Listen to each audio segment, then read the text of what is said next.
ओम शांति। जुलाई मास जब जब आता तो उसमें दीदी के चरित्र याद आते, क्योंकि दीदी ने जुलाई मास में ही अव्यक्त अवस्था को प्राप्त किया। तो उनके स्मृति दिवस पे हम पूरे पानीपत सब जोन की ओर से, सब भाई बहनों की ओर से श्रद्धा सुमन अर्पित करते हैं। आज मैं उनकी कुछ विशेषताएं सुनाना चाहूँगा, शेयर करना चाहूँगा। सबसे पहले विशेषता दीदी की गॉडली स्टूडेंट लाइफ। दादी प्रकाश मणि मुरली सुनाते थे, लेकिन जितना दादी प्रकाश मणि के मुरली को याद करते हैं उससे भी अधिक कहीं गॉडली स्टूडेंट के रूप में उदाहरण बनना वो दीदी मनमोहिनी को याद करते हैं। इतनी बड़ी पद पर होते हुए भी उस additional chief of Brahma Kumaris, तो उस सबसे पहले दादी से पहले, दीदी कहती थी टीचर से पहले आना चाहिए। दादी से पहले आके बैठती थी और डायरी पेन हाथ में होती थी और पॉइंट्स नोट करती थी। तो देखो कितना गॉडली स्टूडेंट लाइफ। अब पॉइंट नोट करते करते ही क्वेश्चन बना लेती थी, 4-5 क्वेश्चन बना के दिन भर फिर जो मिलता आज बाबा ने प्रश्न पूछती थी। दीदी कभी कभी कहती थी आओ बैडमिंटन खेलें, अर्थात मुरली के क्वेश्चन आंसर और उसकी पॉइंट्स पे चिट चैट, इसको दीदी कहती थी बैडमिंटन, रूहानी बैडमिंटन, ज्ञान रत्नों की खेल खेलना। ये क्वेश्चन आंसर की सिस्टम ही तब से शुरू हुई है, क्योंकि दीदी ने ये बनाना शुरू किया। फिर मुरली फिर सिस्टम ही बन गया। मुरली के शुरू में सार आज की मुरली का, और फिर प्रश्न उत्तर, और फिर लास्ट में धारणा सार, और फिर वरदान स्लोगन। ये सिस्टम ही बन गया फिर। पर ये दीदी ने क्वेश्चन आंसर का शुरुआत जो है दीदी ने ही कराया।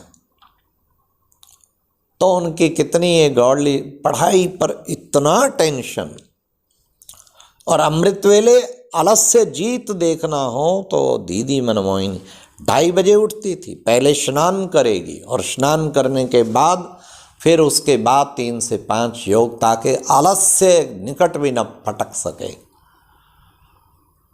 मुझे भी प्रेरणा दीदी मनमोहिनी के इस चरित्र से मिली और मैंने ऐसा ही फॉलो किया, क्योंकि जगदीश भाई जी से पूछा था अमृत वेले अगर जरा आलस्य आवे तो कैसे जीते। उन्होंने कहा दीदी मनमोहिनी ऐसे करती है, हमेशा पहले स्नान करके फिर वो। मेरे को बात बहुत दिल को लग गई, बहुत अच्छी लगी। बैलेंस लवफुल भी जब बोलती थी तो ऐसे कोई गोपी बोल रही हो, इतने प्यार भरे बाबा के चरित्र सुनाती थी, सब डूब जाएगी सभा। हम मधुबन में जब देखा उस वक्त ओम शांति भवन भी नहीं बना था, तो मेडिटेशन हॉल में क्लास करा रही थी, कोई सच्ची मीरा, सच्ची गोपी कोई बोल रही हो।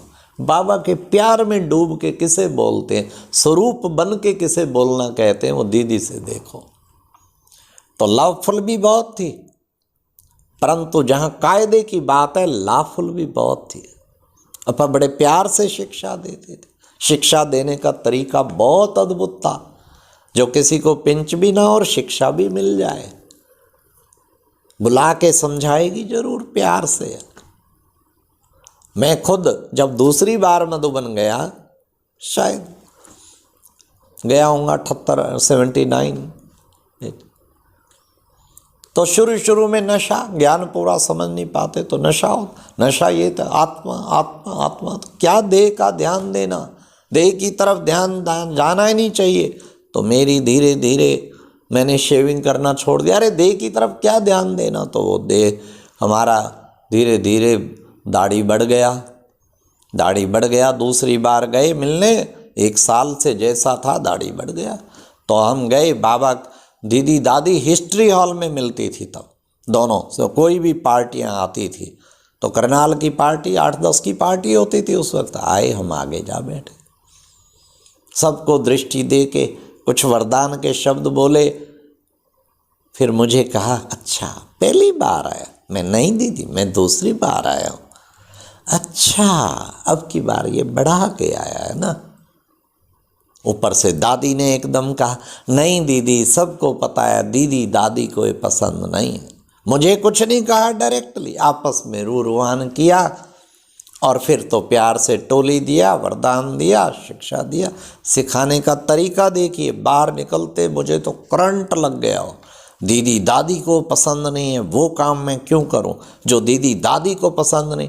मैं फटाफट मैं नक्की लेक की ओर दौड़ा, वहाँ एक नाई की दुकान ढूंढा, मैं सारा साफ करा के आया जो 1 साल से बड़ा हुआ था। आते ही लॉबी में पांडव भवन की निर्वैर भाई खड़े थे। अरे भारतभूषण, ये क्या किया, कहाँ गया, किसी ने कुछ कह दिया क्या? मैंने सारा सुनाया। मैं कहा दीदी दादी ने रूरवान की, तो मेरे को तीर लग गया। बहुत हंसे कि वाह भाई वाह।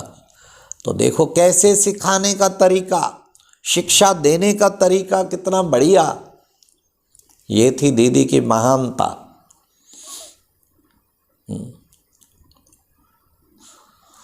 और ये जो ट्रैफिक कंट्रोल पहले केवल 5 बार, 7, 10:30, 12, 5:30, 7:30 ये बजते थे। ये 5 बार ट्रैफिक कंट्रोल का नियम दीदी मनमोहिनी ने चालू कराया, सारे यज्ञ में चालू हुआ।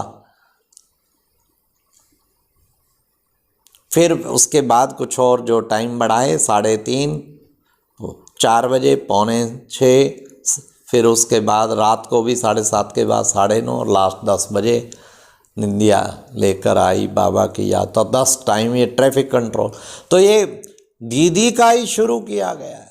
एकदम वहीं के वहीं ठहर जाओ, स्टैच्यू बन जाओ और 3 मिनट बाबा के पास। दीदी का परफेक्ट स्लोगन था, अब घर जाना है, अब घर जाना। हर क्लास कराते हुए लास्ट, अब घर जाना है, अब हम सब आत्माओं को घर जाना है। घर जाने की ऐसी स्मृति दिलाती थी जो सबको उड़ा देती थी। दीदी को तो धुन ही लग गई थी, अब घर जाना है, अब घर जाना है। इसलिए ज़्यादातर भारतीयों में मम्मा बाबा के बाद फिर दीदी 82, 83 में गए। तो देखिए, तो हम सबको भी दे के गए स्मृति, सदा धुन रखो, अब घर जाना है, अब घर जाना है। और बाबा का कमरा, बाबा के टाइम पे बाबा का कमरा नहीं होता था। बाबा तो कुछ भी स्वीकार नहीं करने देता था। अथॉरिटी था अपने प्रति जरा भी नहीं। कोई मुझे हार नहीं पहनाएगा, कोई मुझे कुछ नहीं, और चित्र नहीं रखेगा कोई। फिर बाबा व्यक्त हो गया, फिर बच्चे कुछ भी करें। तो दीदी ने सबको बाबा का चित्र दिया गिफ्ट के रूप में और कहा कि अपने कमरे वहाँ सेंटर पे एक बाबा का कमरा जरूर बनाओ। तब सब तरफ बाबा का कमरा बना। आज 10,000 से अधिक सेंटर में एक सेंटर ऐसा नहीं है जहाँ बाबा का कमरा हो, जहाँ बाबा का कमरा ना हो। एक भी सेंटर ऐसा नहीं है। तो ये दीदी ने ही शुरुआत कराई। वैसे देहधारी की पूजा नहीं करते, लेकिन बाबा का चित्र रखते तो शिव बाबा की तो याद आती। शिव बाबा का रथ है, ये बाबा का रथ है। एक देह ऐसी है जिसको याद करते शिव बाबा की याद आती। तो बाबा ने, ये दीदी ने शुरू कराया। फिर बाबा का देखो क्या रोल जबरदस्त। देखो, ब्रह्मा ने शरीर छोड़ा, ब्रह्मा बाबा ने दीदी की विशेषता कंट्रोलर की होने के कारण दीदी को बुलाया। पहले दीदी दिल्ली की चीफ थी, दीदी को बुलाया और दीदी ने 65 के बाद वो बाबा के साथ रही, क्योंकि बाबा का हमेशा था माताओं बहनों को संभालने के लिए बड़ी बहन जरूर चाहिए। तो दीदी कंट्रोलर के रूप में साथ संभालती थी। परंतु जब बाबा अव्यक्त हुआ, ये दीदी की महानता, दीदी दादी हमेशा ही एक ही, सब दीदी दादी की जोड़ी, दीदी दादी से मिल, ये शब्द एक मशहूर हो गया था पूरे यज्ञ में। तो दीदी वहाँ पर, फिर उसके बाद दादी प्रकाशमणि चीफ बनी, लेकिन 1-2 को सम्मान दीदी ने ही दादी को बना ना, क्योंकि कारोबार देश विदेश की दादी, थोड़ा बाहर के भी पब्लिक प्रोग्राम भी और विदेश से भी पढ़ाई लिखाई भी थोड़ा अधिक थी। तो खुद ही उनको आगे खुद एडिशनल चीफ रहे और फिर उसके बाद देखो, और दादी दीदी को आगे रखती, दीदी दादी को, दादी दीदी को कैसे आगे रखती आप देखो ना।